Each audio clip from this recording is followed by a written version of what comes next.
राज्यात गुरुवारपर्यंत अतिवृष्टीचा इशारा, नागरिकांना सतर्कतेचा हवामान खात्याचा इशारा। राज्यात पुढील 2 दिवस अतिवृष्टीचे।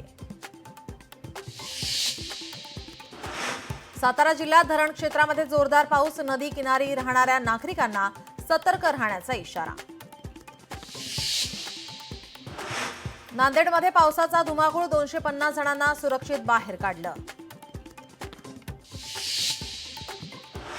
रायगड जिल्ह्यात पावसाचा जोर कमी, माणगाव शहराच्या अनेक भागात अद्यापही पाणी साचलं।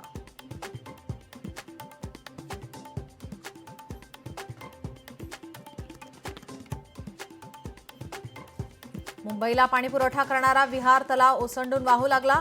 मुंबई महानगरपालिकेच्या जल अभियंता खात्याद्वारे माहिती।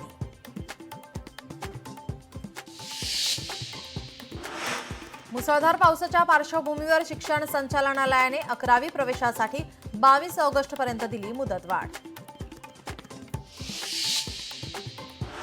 टॅक्सीच्या प्रतीक्षेत रस्त्याच्या कडेला उभ्या असलेल्या मायलेकाचा बेस्टच्या धडकेत मृत्यू, वडाळा परिसरातील घटना। चीनचे परराष्ट्र मंत्री वांग यी आज भारत दौऱ्यावर, उभय देशांच्या नेत्यांमध्ये होणार चर्चा।